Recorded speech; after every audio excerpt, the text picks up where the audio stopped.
Alrighty. Dun dun dun dun dun dun dun dun dun dun. Youch!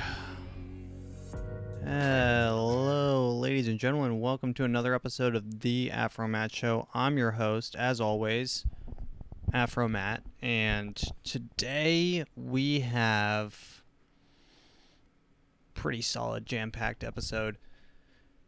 Sorry, I know I do realize that this is coming out a day late. I was a little distracted. I wrote a new short story for my website. Check that out at theafromattshow.com. And I've been recording and editing a lot of clips. I'm trying to get better. This is a one-man show, so I do everything. So everything you see on the YouTube, on the website, on my Instagram, on my Twitter, it's all me. And I only have so many hours in the day. But I sit here with one of those hours of my day and share it with you. And I share and reflect upon my week with everyone here listening. Speaking of which, more people are listening, which is good. I like to see. So hopefully you told your friends. And if there anyone new out there, welcome. And I hope you enjoy your stay. That being said, let's get right into the news. Actually, I did want to talk about something strange that happened to me at work the other day. So I was at work and I got a call from the CDC, the Center for Disease Control. They were doing a survey. A random survey. It seemed very, very tailored, but they were asking questions about my vaccination status and stuff. I did the whole survey. It was only like 8 minutes, but I mostly because I wanted to answer his questions, and B to see what the questions were. They were like standard questions like, have you been vaccinated? How many people do you know that are vaccinated? But I did get to ask him. I did get to ask the guy what he knew about myocarditis, which he didn't really say anything. He just kind of asked the question again. He probably doesn't want to lose his job for mentioning myocarditis, which is actually on the CDC website now. Myocarditis. So we're not crazy, you know. It's real, and people are blowing up. People's hearts are blowing up out there. This isn't gonna turn into some sort of like, I told you so, but, what are you gonna do? I guess people ages 21, what does the CDC even say? Let me pull up the website. I did not plan this to start this way. And YouTube is probably not happy that it's starting this way. CDC myocarditis. Now, I'm taking directly from the horse's mouth, as it were. Like this is the CDC's website. So if you don't believe me here, what do you want from me? Here it is. COVID-19. This is the Center for Disease Control and Prevention. The www.cdc.gov/coronavirus/19 dash ncov dash vaccines dash safety /safety/myocarditis. Okay, so this is on their website. So I go through this kind of hoops and smoke and mirrors to kind of walk around, tiptoe around YouTube, because YouTube's going to be like, no, now your video's banned because you mentioned that COVID was grown in a lab, and now your YouTube channel is banned for several weeks. So which I will get to, and that's actually on the menu. I forgot about that. So I guess this is kind of a COVID thing. I know COVID's like washed up. No one really cares, although my girlfriend's grandma still wears her mask around. The only person left in the world, I guess, who wears the mask. But myocarditis, and pericarditis after mRNA COVID vaccination. CDC and its partners are actively monitoring reports of myocarditis and pericarditis after COVID-19 vaccination. Active monitoring includes reviewing data and medical records and evaluating the relationship between the two. Whatever. Myocarditis is an inflammation of the heart muscle, and pericarditis is the inflation of the outer lining of the heart. So your people's hearts, I guess, are just blowing up randomly. People that are healthy, like athletes. I mean, what does this say? Should I still get myself or my child vaccinated? CDC's yes. CDC continues to recommend that everyone above the age of 6 months, get vaccinated. The known risk of COVID-19 illnesses and its related possible severe complications such as long-term health problems, hospitalization, and even death far outweigh the potential risk of having a rare. They're admitting it here. They outweigh the risks of having a rare adverse reaction to the vaccination. So there are adverse reactions. Check. Including the possible risk of myocarditis and pericarditis. I'm reading straight from their website. Okay, so you can call me my tin hat, whatever, tinfoil hat. You're a conspiracy theorist. I'm reading from the CDC's website, and they're saying, hey, guys, there's a very, very small chance that the lining of your heart gets so thin your heart explodes. It's small, but look, if you got COVID, you would cough, and then you would sneeze, and then you would get very tired, and then you would wake up and maybe your eyes would be crusty, and then you wouldn't be able to taste or smell for about maybe a week. Doesn't that sound worse? That sounds way worse.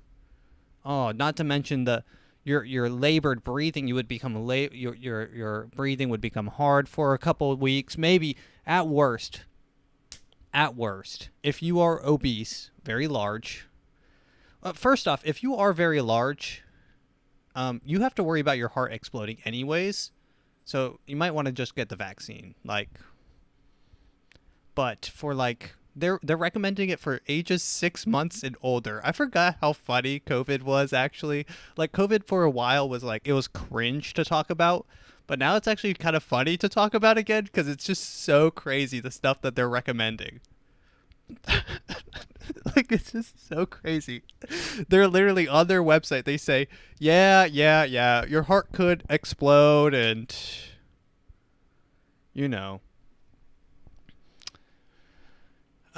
whatever. And apparently tons of soccer players are they're just blowing up. They're just blowing up while playing soccer. Soccer players on average run about 14 miles per match. You have to remember the whole soccer field is the size of an American football field, and they're running up and down it for 90 minutes, 45-minute halves.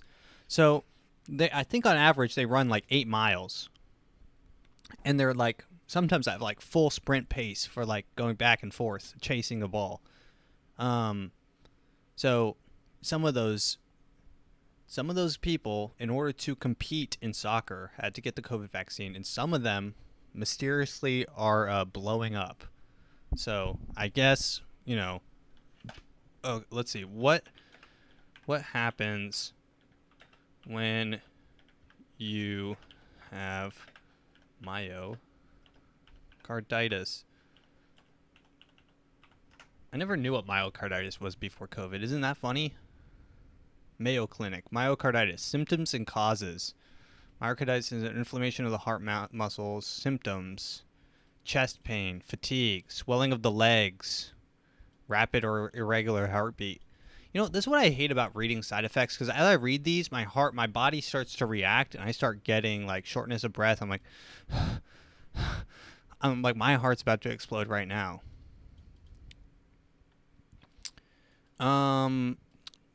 Contact your healthcare provider if you have symptoms. Symptoms can seem like a heart attack. Get emergency help if you have unexplained chest pain, rapid heartbeat, shortness of breath.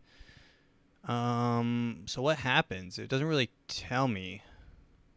Bacteria, viruses cause it, complications, heart failure, heart attack or stroke, rapid heart rhythms, sudden cardiac arrest. Certain serious arrhythmias can cause the heart to stop beating. It's deadly if not treated immediately.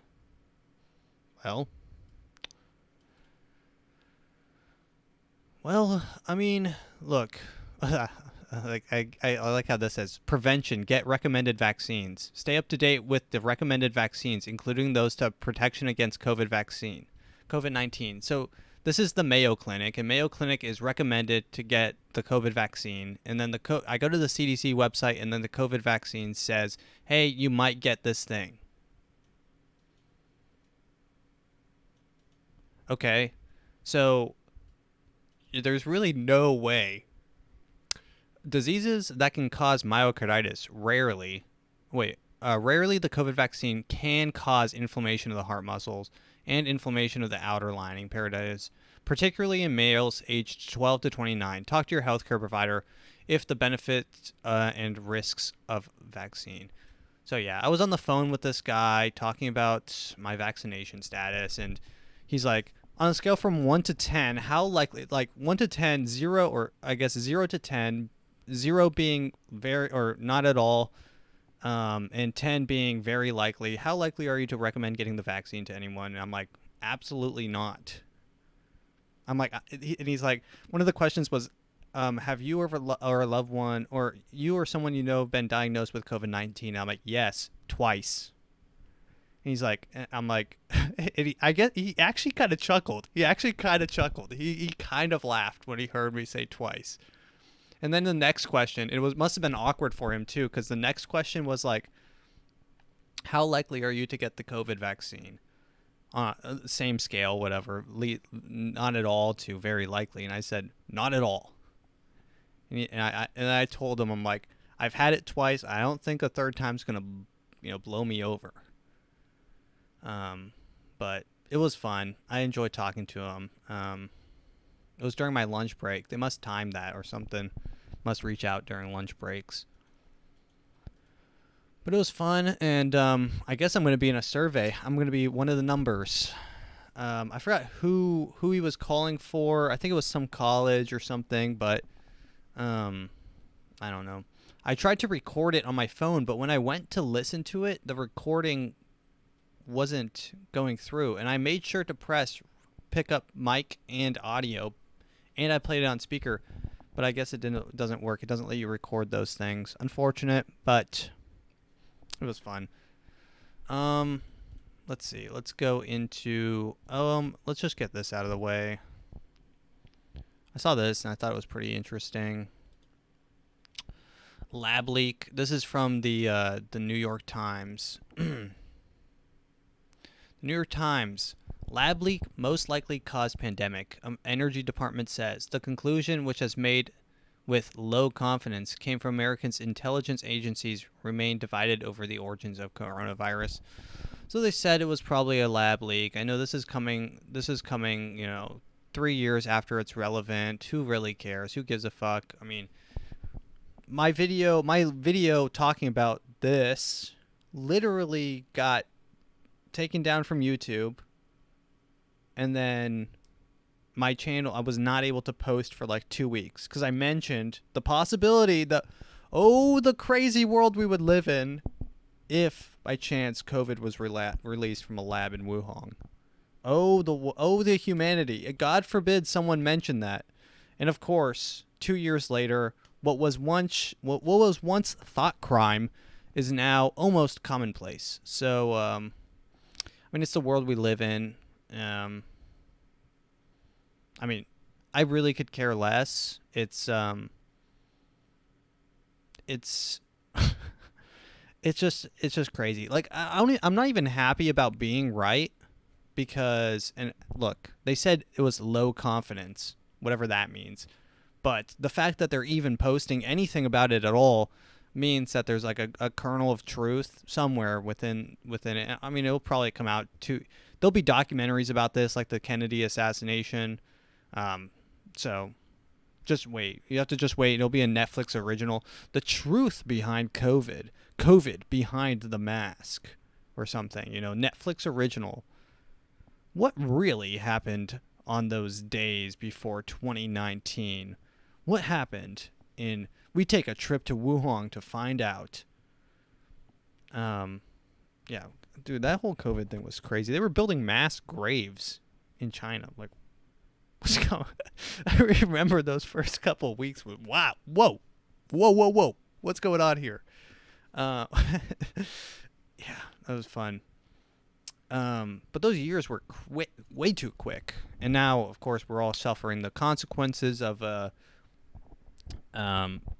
economy unrequited. Is that unrequited? Unrequited. Look, I swear this is a word. Not given, rewarded, or felt in return. Okay. Not the word I was thinking of.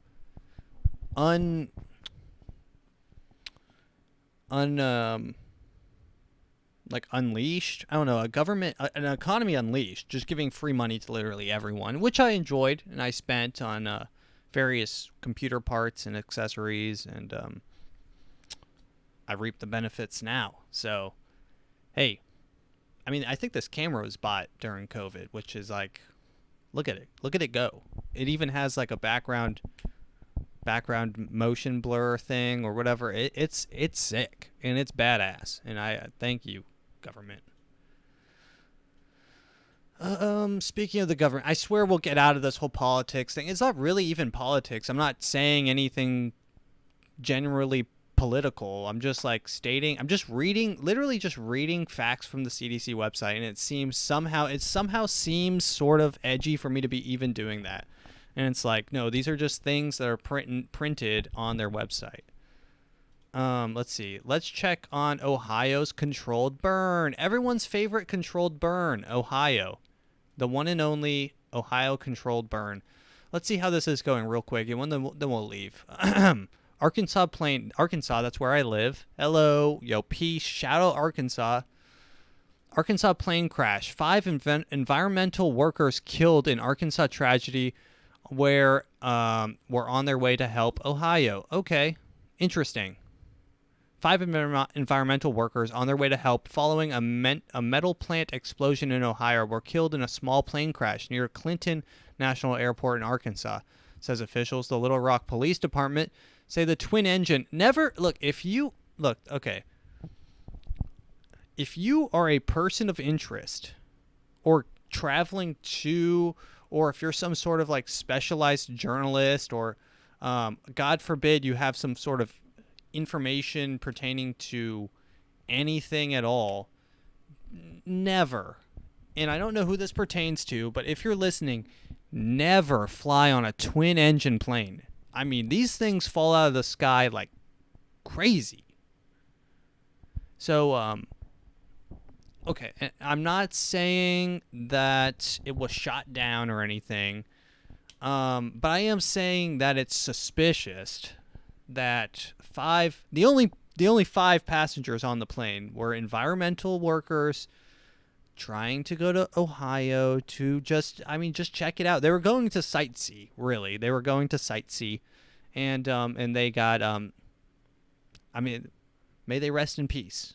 God knows that the world needs more peace. And I've seen people on my Instagram or my TikTok story are like, yeah, of course it came out of Clinton Airport. Clinton did not shoot this plane out of the sky. Neither Clinton shoot anything out of the sky, probably. But the airport just happened to be called Clinton. They could have, these environmental workers could have been from anywhere. And I wonder if there's more environmental workers that were on their way to Ohio that crashed, or that made it there safely. Like, this could be a coincidence, but either way, dude, look, and literally, never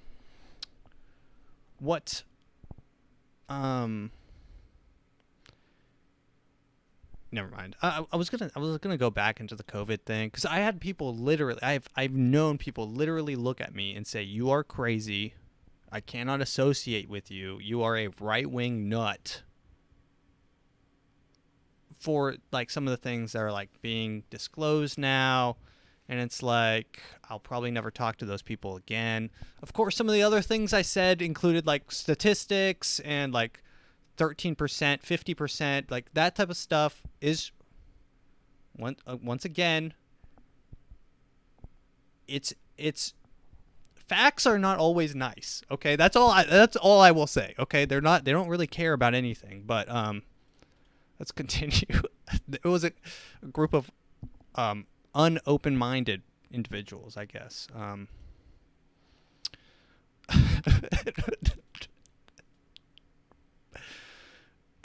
Okay, and I was a little bit. I was younger, guys. I was younger. I was 19. I was like 20. I was like 21, guys. I was younger. Those who lived in and around the small Ohio village of East Palestine have experienced headaches, coughs, fatigue, irritation, pain, or burning of their skin since last month's train derailment. Okay, so this is a bit of an update. Awesome. So we got headaches, check. Coughs, check. Fatigue, check. Irritation, check. Pain, check. Burning of their skin, check. Nice. Good. It seems like everything is under control. I would describe that as a controlled burn. Everything about that was controlled.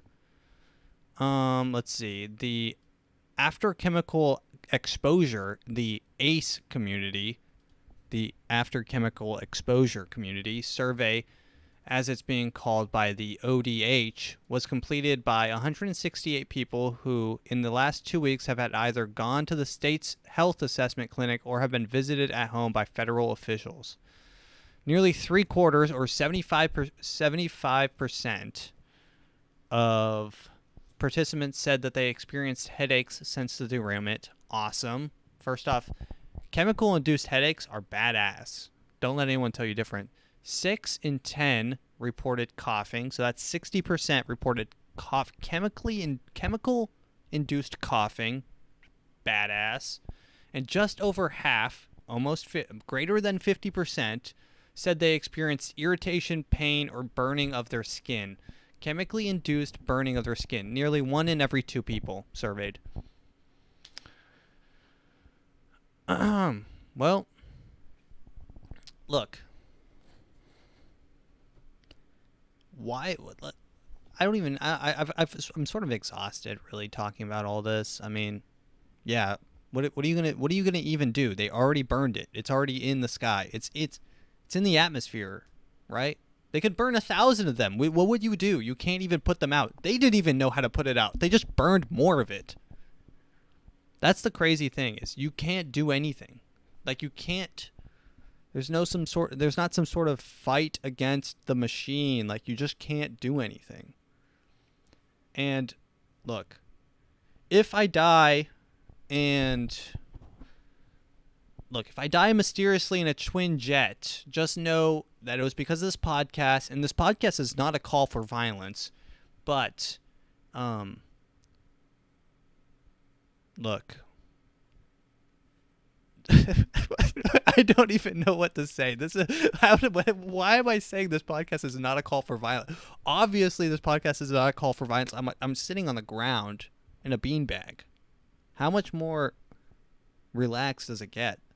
But if the time comes when you find that that there's a mysteriously vinyl chloride spill in your backyard, and it comes to, and you see a crowd of people in hazmat suits walking around, and they're discussing things like, "Hey man, we should just burn this into the atmosphere."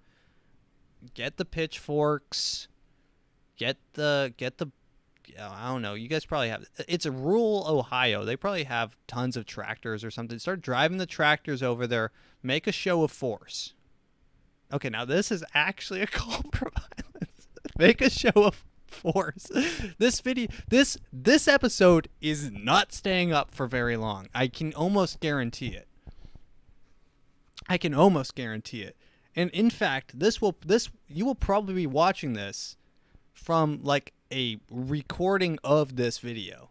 Like, I'll have to go into my system and like record it again, or like upload it onto Google Slides or something, or you know what? I can probably get the transcript for this, and you will be reading this. It will be a robot transcribing this. This podcast has got off the rails. No pun intended for the Ohio thing. May they rest in peace.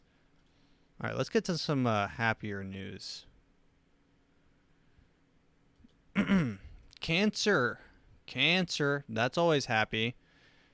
This lady is making the best of her cancer. She makes $80K selling nudes to pay for cancer treatment. Men love, quote, men love the bald look.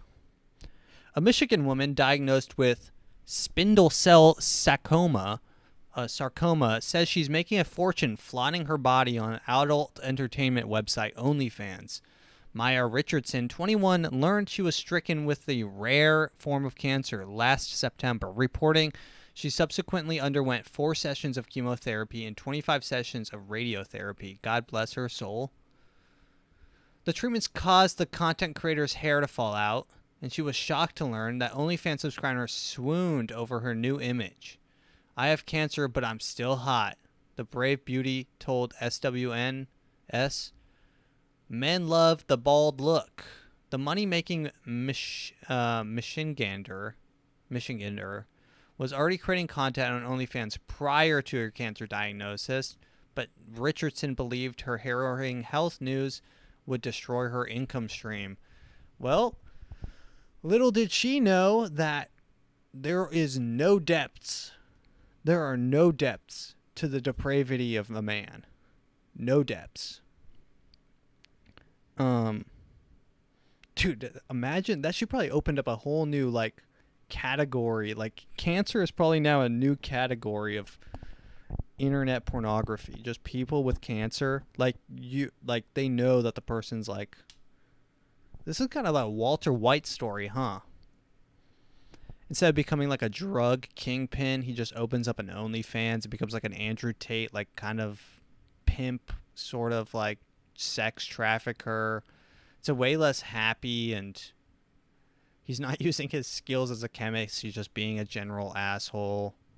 He starts an MLM program, recruiting young women into his harem of OnlyFans stars. It's an interesting route. It's an interesting retelling of an old classic Breaking Bad story. Speaking of stories, I have finished since the last podcast, I think 2 books. I've been reading a while. I think the last one I finished was Elantris, and then I was halfway through another book by Brandon Sanderson called Mistborn. Halfway through that, got kind of boring, so I switched and read an Antov Chekhov Selective Stories. Finished that book. The dude's a master at short stories. He actually inspired my newest short story. Go read it on the AfroMattt show. But then I just now finished the last half of Mistborn, so now 8 books so far into the year. We're on March 6th, so making good pace. I'm going to try to finish 4 books a month. That's like 1 a week, which is pretty intense. So I'm not really filling my mind with knowledge. A lot of the gurus, the real estate gurus say you have to fuel your mind with you have to read whatever you put in it comes out or whatever. Good in, good out.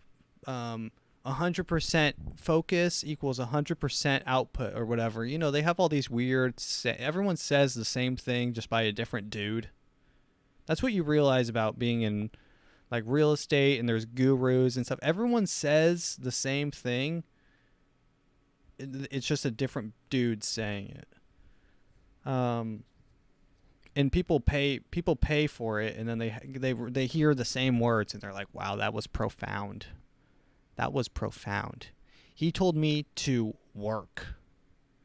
He told me to work more, and then the next guy picks up and he's like, "You're not working hard enough." You know how I know? It's because half of you are here right now, and you're like, whoa, that blew my mind. That blew my mind. We're here listening to this guy when we could be at home working. You know, The whole guru thing is always interesting. I kind of want to sign up for a couple real estate gurus. Let's see what we got going on here. Let's see. Let's just open up YouTube, type in real estate guru. Ooh, real estate guru. Oh, that's fun. Who's this guy? How to spot fake gurus. The king of real estate. Who's Dave Ramsey? Dave Ramsey's a guru, right? He's one of those those gurus here. Here we go. That's a 2-hour podcast. Here it is. Here we go. This is him. I guess he has a radio show. Excuse me? I can't hear it. Someone messed up the audio on Mr. Ramsey's video. Dude, why can I not hear any of the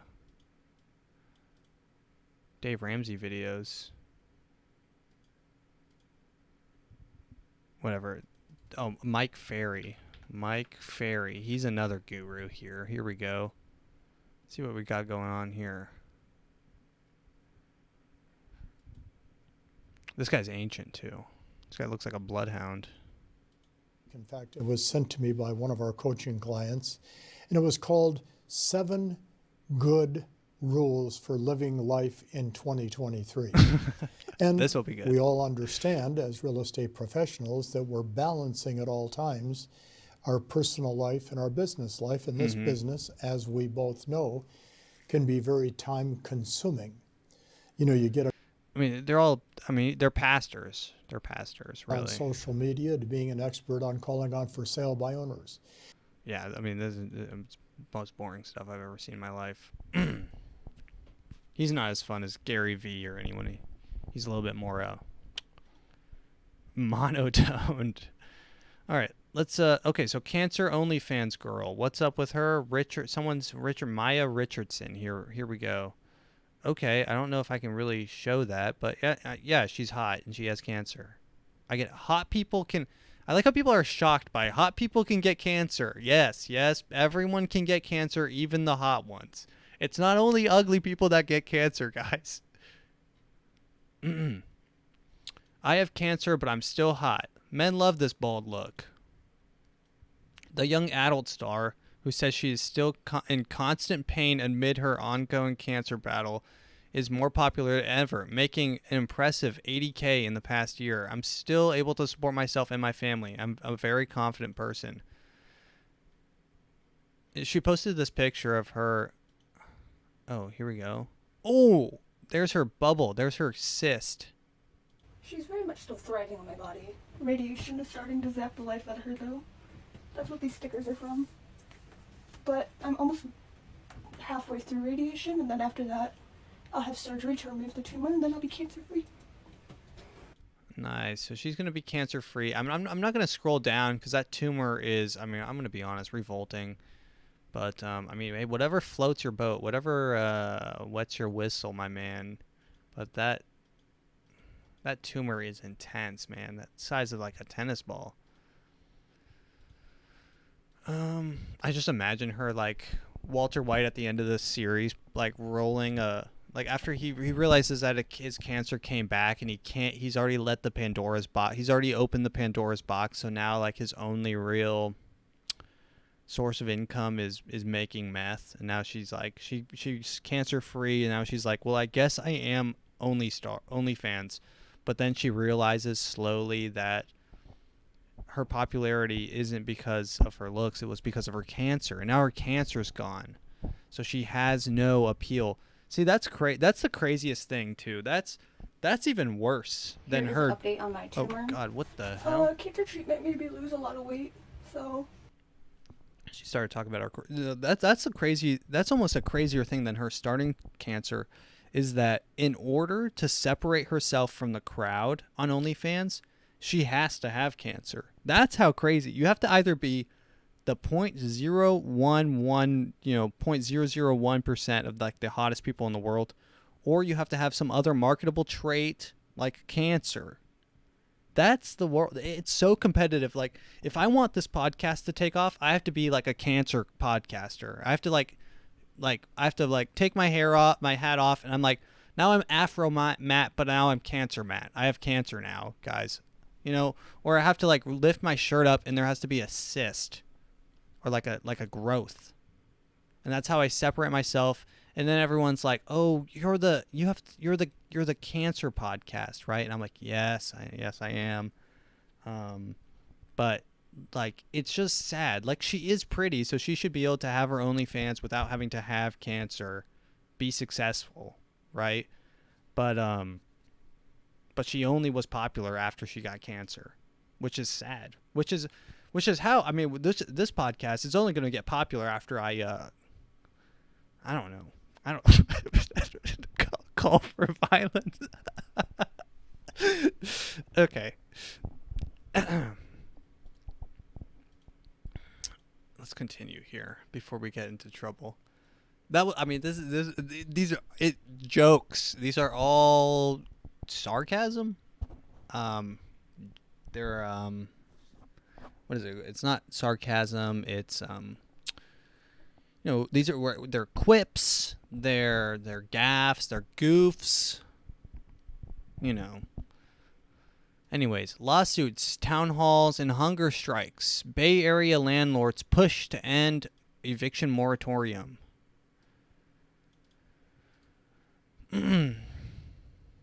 So pretty much landlords are going on hunger strike.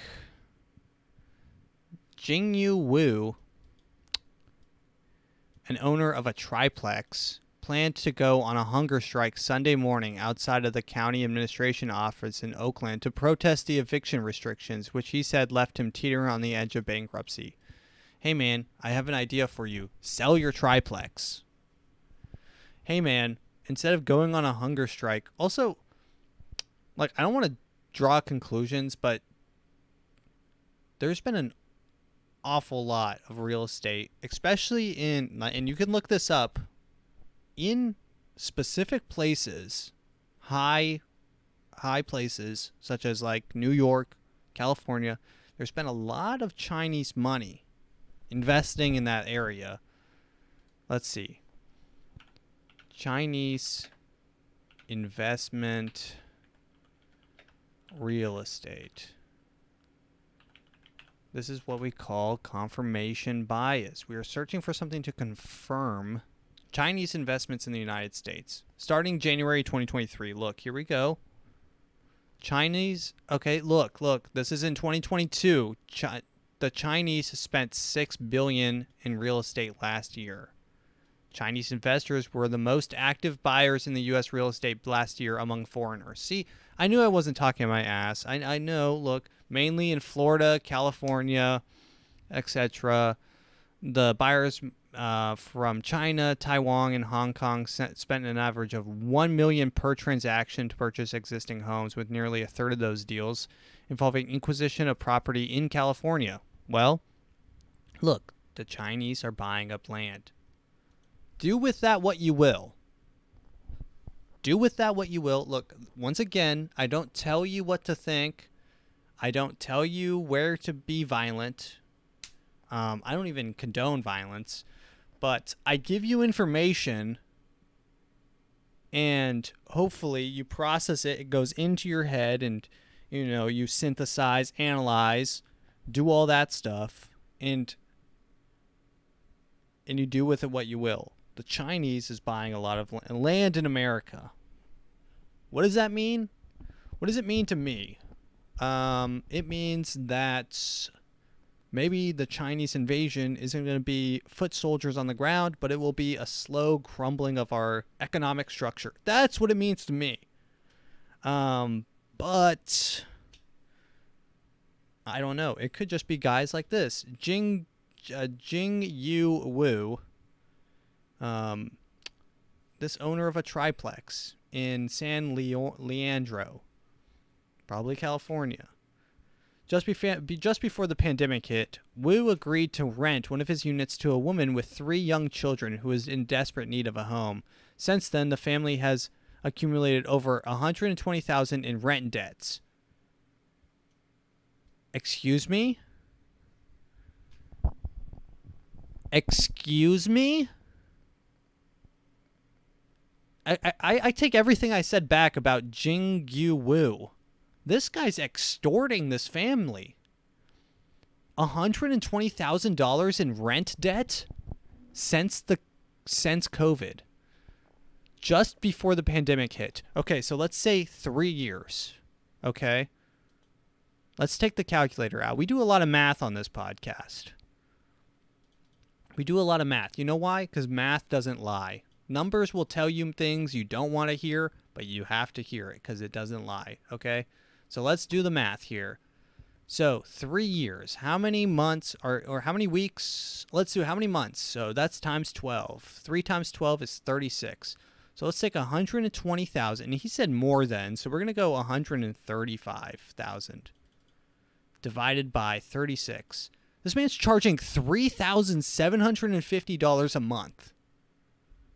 This guy's extorting this young family. That is a crazy amount of debt for 3 years of renting. I think that this guy should go on hunger strike and he should die.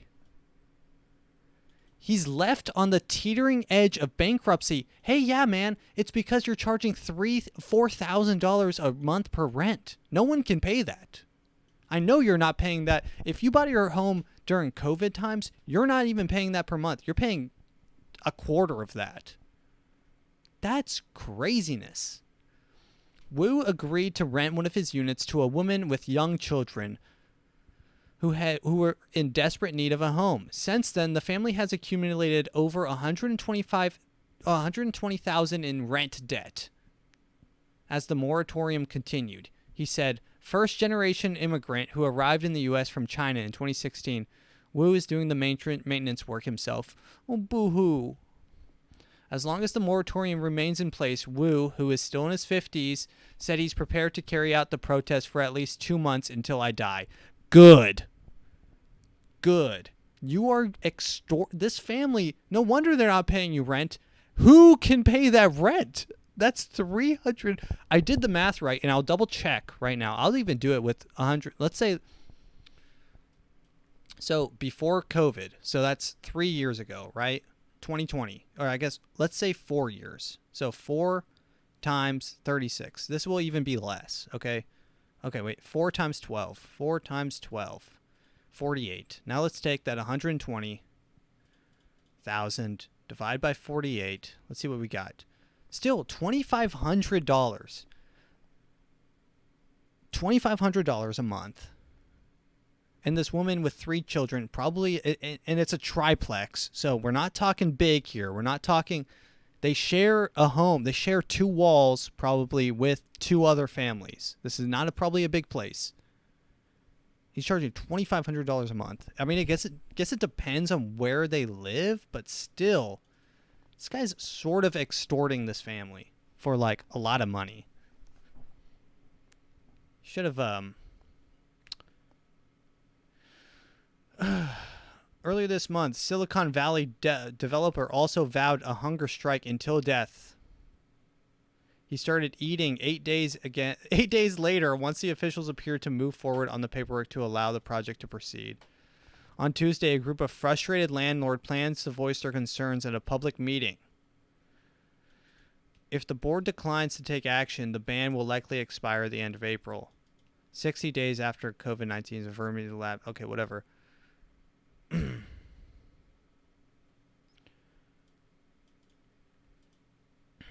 I mean, can you really feel even bad for landlords? Like, do you feel like, am I supposed to read this article and feel bad for landlords going on strike?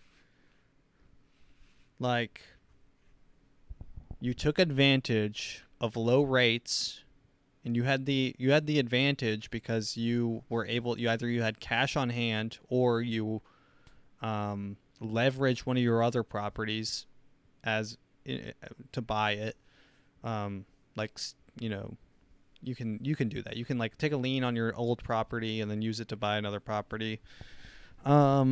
investment. It's like an investment thing, an investment loan or whatever the hell. But I know that you can like daisy chain your investments together. So I mean, this guy probably owns multiple triplexes somewhere else. But like, am I supposed to read this and feel in any way sad for any of these people involved? Like, okay, yeah, go on hunger strike. You're a landlord. Sell one of your houses. You're going to go on hunger strike because someone didn't pay rent? How about you go on hunger strike, or how about you go like one of those monks and just light yourself on fire? Am I supposed to feel bad for you because you have 3 houses and one of them decides to not pay? Oh, boo-hoo. Oh, boo-hoo. Oh, is Mr. Landlord sad? Is Mr. Landlord sad because someone didn't pay his rent? Who cares? Dude, you own 3 homes. Oh, but I can't evict them. I can't evict a poor family of 4. They're living rent-free. Okay, you want to do something about it? I was gonna say kill them, but that would have been a joke. And now this video is definitely not making it very long on YouTube. All right, let's go to the TikToks. Also, that's a good reason why you should always tip your landlord, because if you don't tip your landlord, they might get mad and they might go on hunger strike. All right. I don't really have much. I just have I've been kind of trying to restrict my time on TikTok, and also I've been reading now, usually on the time that I would be browsing TikTok. So, most of it is just DJ Khaled. So I just grabbed a lot of DJ Khaled, and really, I love DJ Khaled with like a deep passion. So let's listen in on his brilliance. This is my lunch. On the road. So he's eating barbecue kettle chips. This is my lunch. On the road, it's survival. We have no choice. It's a cold world out here. It's a cruel world out here. This is my lunch. It's about survival. I think he could probably survive a little bit longer without a bag of chips. This one I particularly liked because this is obviously staged, and he's quote unquote calling Drake, but he's like, hey, let's he's like, oh, I just got off the phone with Drake, but let's record this and let's try to do it again. So here he is. Yeah, I just landed. Tell Warner I'm on my way to the studio now. You know what I'm saying? Let's go over the album. Mm-hmm. Bro, just landed, bro. I'm coming now. Tell him stop hugging his pillow. Yeah, I'm gonna come to the studio now. Yeah. Nah, man, it breaks my heart. It breaks my heart. They ain't believed in us. Mr. Khaled? Drake did. Fuck.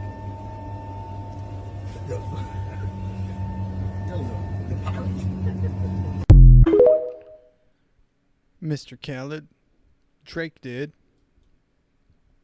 I mean, he's a successful dude, and I like to see him doing well, and he's just so jolly. He reminds me of like a Santa Claus.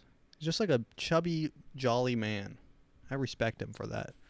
All right, let's finish off with a little bit of Disneyland adults. Did you know, Hassan, there's actually gangs at Disneyland? So these are images and videos going by of people wearing like biker jackets with Disney themes on them. So it's these gangs of adults who roam Disneyland, hoping to get whatever new popcorn box or ride whatever new ride has opened up, or I mean, my girlfriend went to Disneyland not too long ago, a couple weeks ago, and it sounds like the majority of the time you're in Disneyland, you are waiting in some sort of line, some other line. You leave one line, then you ride a ride for 15 minutes, And that's why they put so much effort into the line. The line, they have like actors. They literally pay actors to like stand at the side of the line dressed as like a Wookiee, and then like scream at you and be like, "Hey you, hey, what are you looking at?" And you're like, "I've just been in line for 2 hours. I know your shift is up. You don't really. You've literally been able to see me in your whole shift from the back of the line, and now I'm here next to you. It's been an hour and a half."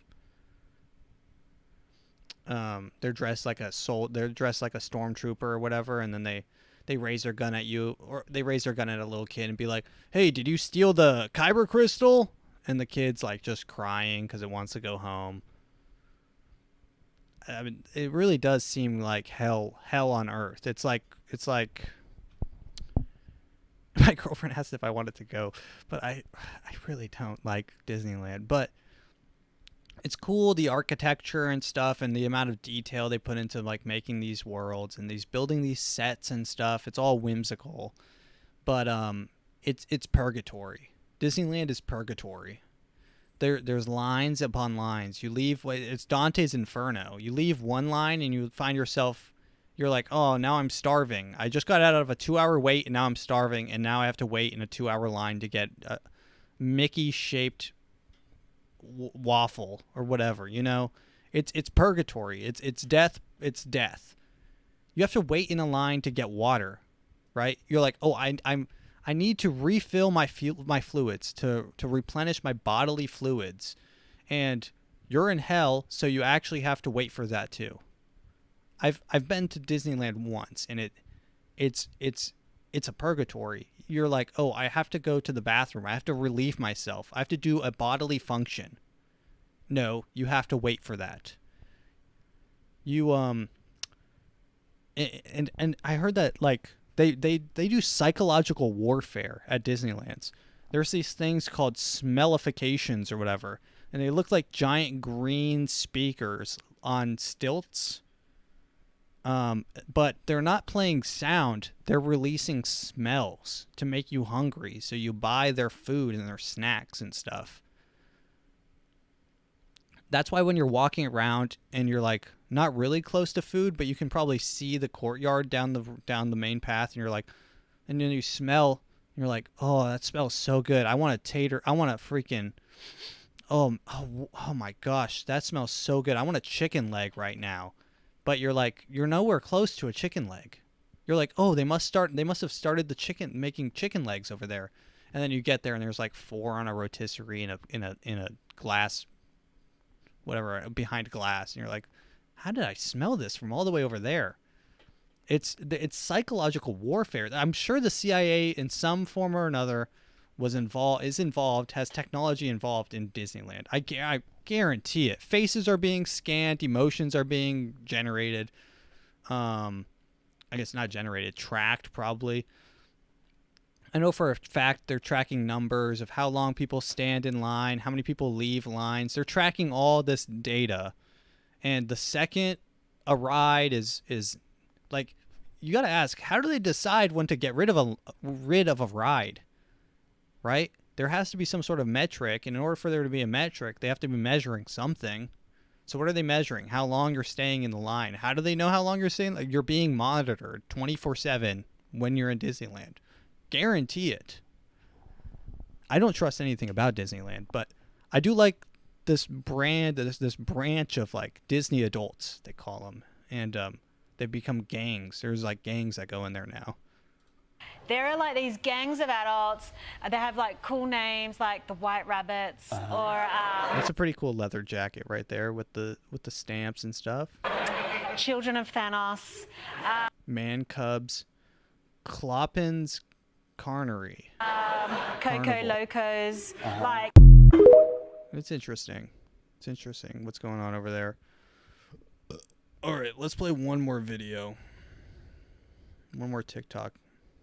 And this one's a bit more sad, because this guy, he's in a obviously empty apartment. His TV's on the ground, which I respect, which is what my room would look like if I didn't have a girlfriend to like furnish things. His TV's on the ground, his bed's on the ground. He's He's got things, sparse in between on the ground, living like a man. On the ground, connected to the earth, like a man. But he's having some difficult thoughts. All right, boys, I gotta confess to you that I don't have any fucking friends. And I'm starting to wonder, boys, as much as I don't give a goddamn that I don't have friends, I think it's fucking with me a little bit. I think it's time I let go of my pride and admit that it's starting to fuck with me a little bit. And I'm gonna say it, boys. I can't get promoted at work. I'm gonna say it. I'm 31 fucking years old and I'm still too weird to get promoted. I go to work, boys, and I'm gonna be honest with you, I do way more work than fucking anybody in the building, and I make the least amount of money. And everybody respects me because they know that I'm willing to go dig real fucking deep. But the truth is, boys, is none of them fucking like me. There ain't nothing to fucking like about me. And I feel like working hard really ain't worth a goddamn. All that's worth a goddamn is how much people like you, and I am not likable in any way so fucking ever, boys. And I better start improving that and stop worrying about all my goddamn work because it ain't fucking paying off, boys. Based. At the end of the day, it's not how hard you work, but it's, I guess, how you look doing it. And with that being said, ladies and gentlemen, we have come to the part of the show where, of course, I thank you for making it this far. If you did make it this far, you're one of the 2%, because 2% of my viewers, 2% of my viewers make it all the way through. So, with about 50%, or 50 people watching per episode, that's watching and listening, don't just trust the YouTube videos, there's more that listen, okay? 50%, so 50 people per episode, so at least one person makes it through to the end. So I'm talking to one person right now. Thank you for listening. Share with a friend, and I love you deeply. I deeply, deeply love you from the bottom of my heart. Text me. Is that? Oh no, wait, this is how I usually, yeah, there it is. Ladies and gentlemen, thank you for listening. If this is not on YouTube, well, you know why. Bye.